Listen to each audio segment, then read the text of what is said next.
السلام علیکم ورحمۃ اللہ وبرکاتہ۔ آج کی اس بابرکت ویڈیو میں ہم بات کرنے جا رہے ہیں عید الاضحیٰ کی نماز پڑھنے کے سنت طریقے اور اس دن کے ایک خاص اور مجرب عمل کے بارے میں، جو نہ صرف آپ کی ساری زندگی کے گناہوں کی معافی کا ذریعہ بن سکتا ہے بلکہ آپ کی اولاد کو فرما بردار، رزق میں بے پناہ برکت اور پورے سال کے لیے سکون بھری زندگی عطا کر سکتا ہے۔ یہ عمل کیا ہے اور اس کی صحیح ترتیب کیا ہے، جاننے کے لیے ویڈیو کو آخر تک ضرور دیکھیں۔ یقین کریں یہ چند منٹ کی باتیں آپ کی زندگی بدل سکتی ہیں۔ نماز عید الاضحیٰ کی ادائیگی کا سنت اور آسان طریقہ ہر مسلمان کو معلوم ہونا چاہیے، کیونکہ یہ اسلام کے اہم شعائر میں سے ہے۔ عید کے دن کا آغاز ہی عبادت اور ذکر الہی سے کرنا برکتوں کا باعث بنتا ہے۔ عید کی صبح غسل کرنا، صاف کپڑے پہننا، خوشبو لگانا اور عیدگاہ کی طرف پیدل جانا نبی کریم صلی اللہ علیہ وسلم کی سنت ہے۔ عید الاضحیٰ کی نماز میں نیت کے بعد تکبیریں 6 بار کہی جاتی ہیں، جو کہ عید کی خاص پہچان ہے۔ یہ نماز 2 رکعت ہوتی ہے اور اس کے بعد خطبہ دیا جاتا ہے، اور اس دن کی نماز نہ صرف ثواب کا ذریعہ ہے بلکہ اس کے ذریعے امت مسلمہ کی اجتماعیت اور بھائی چارے کا عملی مظاہرہ بھی ہوتا ہے۔ عید کے دن ایک خاص عمل ایسا ہے جو ہر مسلمان کی زندگی بدل سکتا ہے۔ اس عمل کے کرنے سے پچھلے تمام گناہوں کی معافی، اولاد فرما بردار، رزق میں برکت اور پورے سال سکون کی زندگی نصیب ہو سکتی ہے۔ اس عمل کو جاننے سے پہلے یہ بات یاد رکھیں کہ عید کا دن اللہ کی طرف سے ایک تحفہ ہے، اور اس دن کی قدر کرنا ہر صاحب ایمان کا فرض ہے۔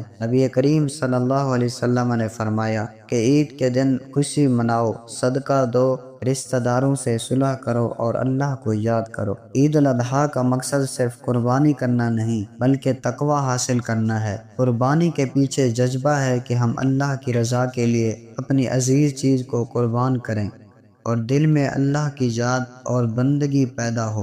عید کے دن کا جو خاص عمل ہے وہ یہ ہے کہ نماز عید کی ادائیگی کے بعد جب آپ گھر واپس آئیں تو سب سے پہلے کسی سے بات کیے بغیر 2 رکعت نفل نماز شکرانہ کے طور پر ادا کریں۔ یہ عمل بے حد مجرب ہے۔ اولیاء کرام نے اس کو خاص طریقے سے بیان فرمایا ہے کہ جو بندہ عید کے دن اخلاص کے ساتھ 2 رکعت نفل نماز شکر ادا کرتا ہے، اللہ تعالیٰ اس کے تمام سابقہ گناہ معاف فرما دیتا ہے۔ اس کے دل میں نیکی کا جذبہ پیدا ہو جاتا ہے، رزق کے دروازے کھل جاتے ہیں اور وہ بندہ پورے سال گناہوں سے محفوظ رہتا ہے۔ اس کے ساتھ ساتھ عید کے دن کثرت سے درود پاک پڑھنا، اللہ کی حمد و ثنا کرنا اور اللہ اکبر لا الہ الا اللہ واللہ اکبر وللہ الحمد کا ورد کرتے رہنا بھی انتہائی افضل عمل ہے۔ نبی پاک صلی اللہ علیہ وسلم کے صحابہ کرام عید کے دنوں میں بازاروں میں جا کر تکبیرات بلند کرتے تھے تاکہ دوسرے بھی اس نیکی میں شریک ہو جائیں۔ اگر آپ چاہتے ہیں کہ آپ کی زندگی سے غم دور ہوں، پریشانیاں ختم ہوں اور ہر معاملے میں آسانی نصیب ہو، تو عید کے دن ان چھوٹے چھوٹے مگر مؤثر اعمال کو معمول بنا لیں۔ اپنے بچوں کو بھی ان اعمال کی تعلیم دیں تاکہ آنے والی نسلیں دین سے جڑی رہیں۔ عید کا دن دنیاوی خوشیوں کے ساتھ ساتھ روحانی خوشیوں کا بھی دن ہے۔ اپنے دل کو اللہ کے ذکر سے منور کریں، اپنے گھروں میں قرآن کی تلاوت کریں اور جو لوگ دنیا سے رخصت ہو چکے ہیں ان کے لیے دعا کریں۔ یہ دن صرف کھانے پینے اور پہننے کا نہیں بلکہ روح کی تسکین کا دن بھی ہے۔ اگر آپ اس دن کو اللہ کی رضا کے مطابق گزاریں گے تو پورا سال خیر و برکت سے بھرا رہے گا۔ یاد رکھیں کہ عید الاضحیٰ کے دن کا ہر لمحہ قیمتی ہے، اسے ضائع مت کریں۔ عید کی نماز سے پہلے کچھ نفل نماز نہیں پڑھنی چاہیے اور عید کی نماز کے بعد خطبہ سننا ضروری ہے۔ اس خطبے میں علماء امت کو قربانی کے فلسفے سے آگاہ کرتے ہیں اور اس دن کی برکات سے روشناس کرواتے ہیں۔ خطبہ سننے کے بعد ہی قربانی کرنا افضل ہے۔ اگر قربانی کے لیے کوئی جانور خریدا ہو تو اس کے ساتھ نرمی کا برتاؤ کریں،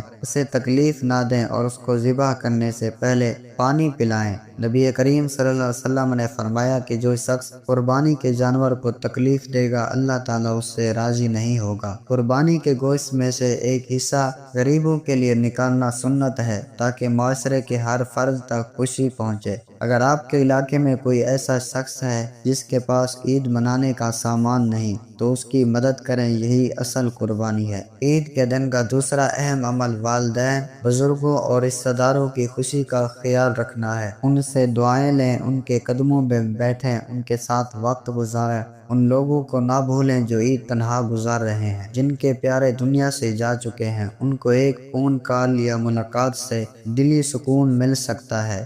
آج کل کے مصروف دور میں لوگ رشتوں کو نظر انداز کر دیتے ہیں، لیکن عید جیسے مواقع ہمیں موقع دیتے ہیں کہ ہم دل جوڑیں، تعلقات بحال کریں اور ناراض دلوں کو منائیں۔ عید کے دن اگر کسی سے ناراضگی ہے تو ہاتھ بڑھا کر صلح کر لیں۔ اللہ تعالیٰ ان لوگوں کو بہت پسند فرماتا ہے جو دلوں کو جوڑتے ہیں۔ نبی کریم صلی اللہ علیہ وسلم نے فرمایا کہ دو مسلمانوں کے درمیان صلح کروانے سب سے افضل صدقہ ہے۔ اسی طرح بچوں کو عیدی دینا، ان کے ساتھ وقت گزارنا اور ان کی خوشیوں میں شریک ہونا بھی عید کا اہم پہلو ہے۔ بچوں کے دل بہت نازک ہوتے ہیں، اگر آپ انہیں خوش کریں گے تو وہ ساری زندگی اس کو یاد رکھیں گے۔ یاد رکھیں، اگر ہم چاہتے ہیں کہ اللہ تعالی ہم سے راضی ہو تو ہمیں ان چھوٹے چھوٹے نیک اعمال کو اپنانا ہوگا۔ عید کے دن کا آغاز اللہ کی عبادت سے کریں۔ نبی پاک صلی اللہ علیہ وسلم کی سنتوں کو اپنائیں اور دوسروں کی خوشیوں کا ذریعہ بنیں۔ یہی وہ خاص عمل ہے جو آپ کی زندگی کو بدل سکتا ہے۔ اس دن کی برکتوں سے محروم نہ ہوں، یہ دن بار بار نہیں آتا۔ اے اللہ، ہمیں عید الاضحیٰ کی حقیقی روح کو سمجھنے اور اس پر عمل کرنے کی توفیق عطا فرما۔ ہماری عبادات، قربانیاں اور نیک اعمال کو اپنی بارگاہ میں شرف قبولیت عطا فرما۔ ہمیں اور ہماری اولاد کو دین پر ثابت قدم رکھ، رزق حلال میں برکت عطا فرما، دلوں میں سکون، گھروں میں محبت اور زندگی میں آسانی عطا فرما۔ یا اللہ، ہمارے والدین، اساتذہ اور تمام اہل ایمان کی مغفرت فرما۔ جو بیمار ہیں انہیں شفائے کاملہ عطا فرما، اور جو پریشان حال ہیں ان کی مشکلات آسان فرما۔ ہمیں نبی کریم صلی اللہ علیہ وسلم کی سچی محبت اور ان کی سنتوں پر چلنے کی توفیق عطا فرما، اور قیامت کے دن ہمیں ان کا ساتھ اور شفاعت نصیب فرما۔ اللہ تعالی ہمیں عید کی حقیقی خوشیاں نصیب فرمائے اور ہمیں اپنے محبوب صلی اللہ علیہ وآلہ وسلم کی سنتوں پر عمل کرنے کی توفیق دے۔ آمین یا رب العالمین برحمتک یا ارحم الراحمین۔ والسلام علیکم ورحمۃ اللہ وبرکاتہ۔